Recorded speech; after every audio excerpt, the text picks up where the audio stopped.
जय श्री राम। ओम वक्रतुंड महाकाय सूर्यकोटि समप्रभ निर्विघ्नं कुरु मे देव सर्वकार्येषु सर्वदा। राम कीन्ह चाहि सोई होई, करे अन्यथा अस नहीं कोई। प्रभु श्री राम जगत के स्वामी, करुणा निधान, आनंद कंद मर्यादा पुरुषोत्तम भगवान श्री राम, जिनकी लीला अपरंपार। माता जानकी त्रिजटा से चिता सजाने को, उसमें अग्नि प्रज्वलित करने को कह रहे, लेकिन त्रिजटा प्रभु श्री राम का गुणगान करके और माता जानकी को समझा बुझा कर और बोली, निशिन अनल मिली सुन सुकुमारी, अस कही सो निज भवन सिधारी। और त्रिजटा ने कह दिया कि रात में किसी के घर आग नहीं मिलेगी, इसलिए अभी कुछ नहीं हो सकता। कहकर त्रिजटा अपने घर चली। माता सीता अशोक वृक्ष से कह रही हैं कि नव तरु किसलय अनल समाना, देहि अग्नि जन करसि निदान। अशोक वृक्ष से कह रहे हैं कि तुम्हारा नाम अशोक है, तुम्हारे नीचे रहने वाले को कोई शोक नहीं हो सकता, लेकिन तुम्हारे नीचे बैठकर मैं इतनी शोक में हूँ, इसलिए अपना नाम सत्य करो। और तुम्हारे जो कोमल किसलय, जो नए नए पत्ते लाल लाल निकल रहे हैं, बिल्कुल अग्नि के रंग के हैं, इसलिए तुम मुझे अग्नि प्रदान कर दो, जिससे मैं अपना अंत कर सकूं। इस प्रकार माता जानकी को देखी परम बिरहाकुल सीता, सो छन कपि कलप संगीता। माता जानकी को इतना बेचैन परेशान देखकर हनुमान जी का वो पल एक कल्प के बराबर बीता। जितना समय एक कल्प का होता है, उतना समय उतनी ही देर में गुजर गया। कल्प का पैमाना मैंने अपने वीडियो में बताया हुआ है पहले, इसलिए देख रहे हैं हनुमान जी परेशान हैं, माता जानकी के दुख को देखकर, उनकी दशा देख। थे अशोक के वृक्ष पर छुपे अंजनी लाल। संकट मोचन महाबली हनुमान अशोक के उसी वृक्ष पर छुपे हुए हैं जिसके नीचे माता थी। देख जानकी की दशा आया एक ख्याल। माता जानकी को इतना दुखी देखकर एक ख्याल आया हनुमान जी के दिमाग में।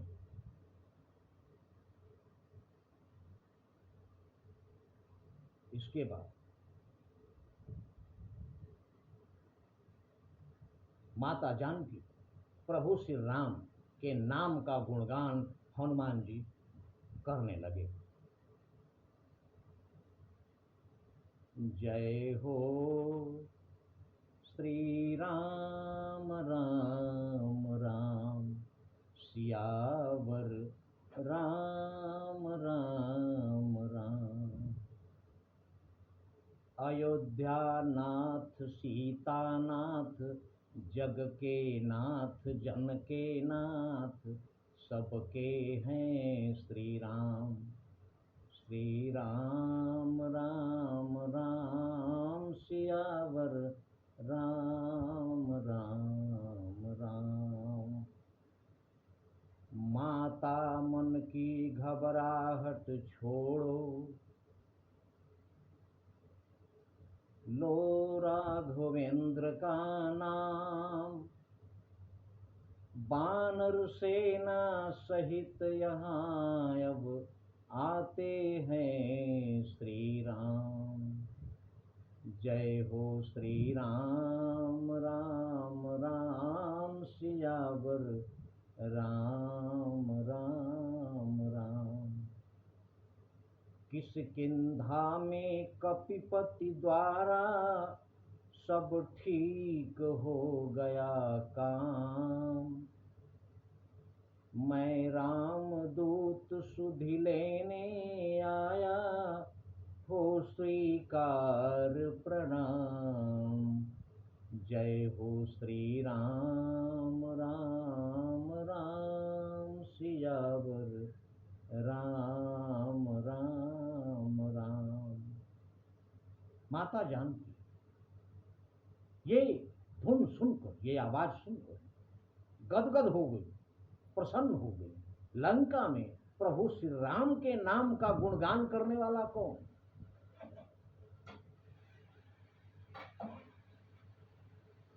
कह रहे हैं, श्रवणामृत जेहि कथा सुनाई। जिसकी कथा, जिसकी आवाज इतनी सुरीली है, मीठी, कानों में अमृत घोल दिया जिसकी वाणी ने। श्रवणामृत जेहि कथा सुहाई, कही सो प्रगट होती किन भाई। माता जानकी कह रही हैं, वो प्रकट क्यों नहीं होता? और हनुमान जी माता की बेचैनी देखकर और इस प्रकार डर गए। हनुमान जी पहली बार अशोक वाटिका में कह रहे हैं कि अगर हम माता के सामने नहीं जाते हैं तो माता कुछ भी कर सकती हैं। वृक्षों तक से अग्नि का जब कर रही सवाल, हो न जाए इनमें कहीं पैदा सत की ज्वाल। माता जानकी जब वृक्षों तक से अग्नि मांग रही हैं, माता जानकी प्रभु श्री राम की धर्म पत्नी, आदि शक्ति जगदम्बा हैं। अगर इनके प्रताप से इन वृक्षों से आग पैदा हो गई तो हमारे सामने माता जल जाएंगी और मैं कुछ नहीं कर पाऊंगा। इस ख्याल से विकल जब हुए अंजनी लाल, इस प्रकार हनुमान जी भयभीत हो गए, विकल हो गए, बेचैन हो गए। कहीं हमारे सामने ही माता जानकी अग्नि में समा न जाए, अग्नि में जल न जाए। इसलिए दी अशोक के वृक्ष से तुरंत अंगूठी डाल। इसलिए हनुमान जी घबराकर और तुरंत जल्दबाजी में वो अंगूठी माता जानकी के आगे डाल दी, गिरा दी। माता जानकी अंगूठी देखकर प्रसन्न हो, समझी कि अशोक वृक्ष ने उन्हें आग की चिंगारी दे दी है। अब वो आग जला करके उसमें समाप्त हो गई। जैसे ही उठकर माता अंगूठी उठाती,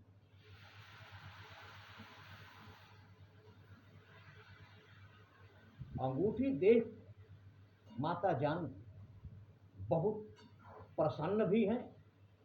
चकित चितव मुदरी पहिचानी, हर्ष विषाद हृदय अकुलानी। माता अंगूठी देखकर पहचान गई कि प्रभु श्री राम की अंगूठी है ये। और लंका माया नगरी है, इस माया नगरी में कुछ भी संभव है। प्रभु श्री राम ने वो मुद्री इसीलिए दी थी हनुमान जी को कि उस मुद्री को संसार का कोई कारीगर बना ही नहीं सकता। इसलिए माया से वो अंगूठी बन ही नहीं सकती। माता जानकी कह रही हैं,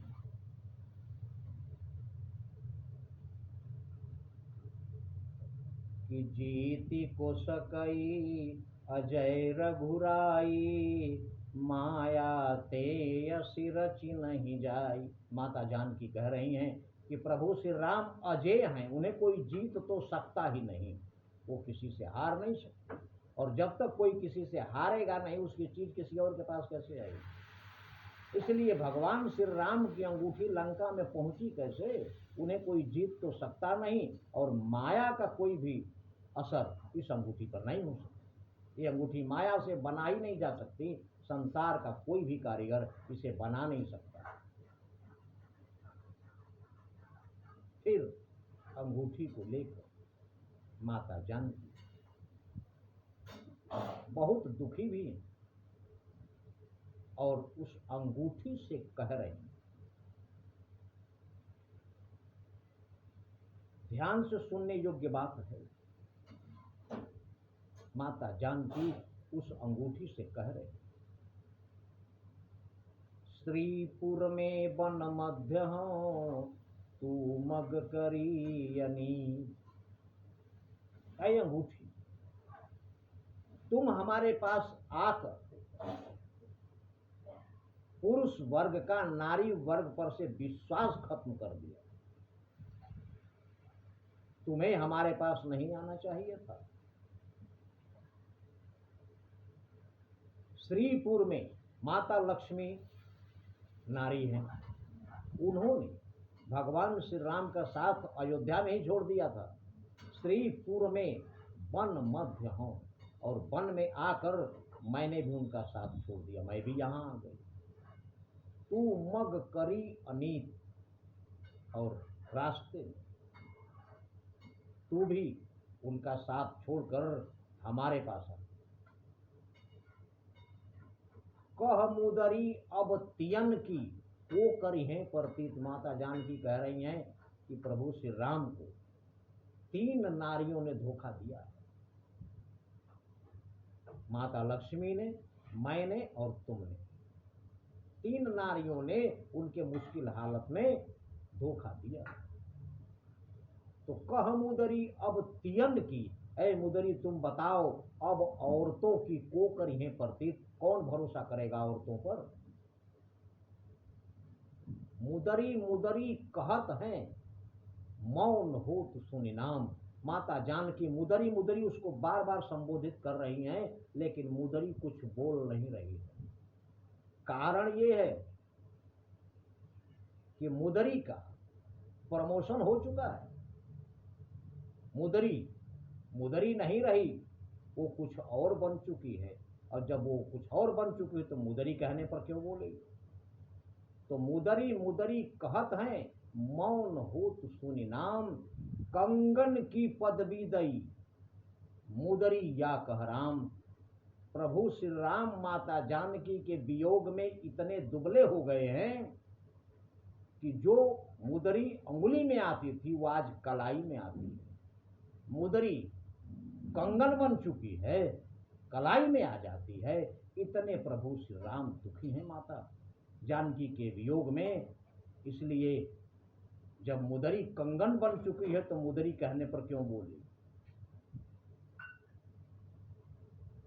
इस प्रकार माता प्रसन्न भी हुई और दुखी भी हैं। आगे की कथा अगले वीडियो में। किंतु बहुत ही रहस्य भरा ये सुंदर कांड है। हर जगह, हर पल, हर लाइन, हर घड़ी इसमें कुछ न कुछ रहस्य है। इसलिए बहुत ही ध्यान से वीडियो देखें और सुने, तब इसका आनंद आपको प्राप्त।